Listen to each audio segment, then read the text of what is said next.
House Committee on Justice idineklarang sufficient in form ang dalawang impeachment complaint laban kay Pangulong Bongbong Marcos. Detalye ng balitang yan mula kay Rajuman Grace Mariano. RMN Live Report!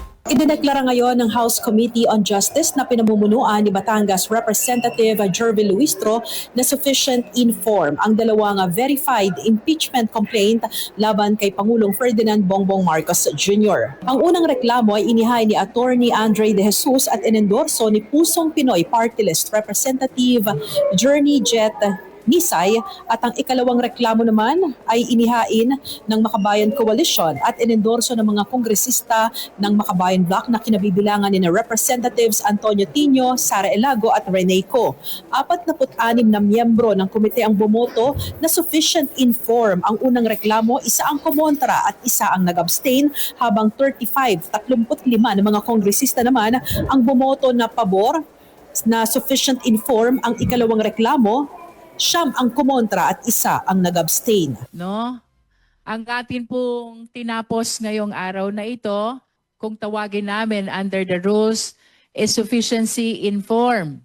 Ibig sabihin, dapat ang impeachment complaint signed ng complainant, verified, based on personal knowledge and authentic records, may endorsement, resolution of endorsement ng member of the House, and with all these considerations, pinagtibay po ng boto ng mga miyembro ng Justice Committee na ang De Jesus complaint ay sufficient in form at ganun din ang Masa et al. Complaint ay sufficient din in form, no?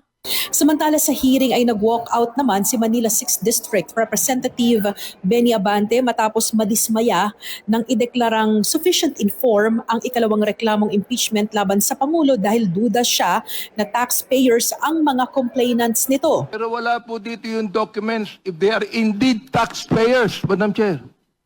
Sapagkat nakalagay sa endorsement, they should be taxpayers. Therefore, I question if all of these 36 complainants are actually taxpayers.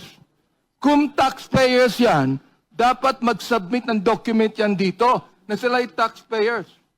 If indeed wala, therefore, insufficient ang form na pinapaliwanag dito. And therefore, Madam Chair, I object.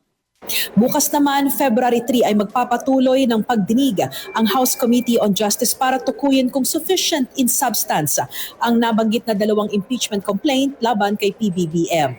Kasama mo sa DCXL RMN Manila, Rajuman Grace Mariano, Tatak RMN.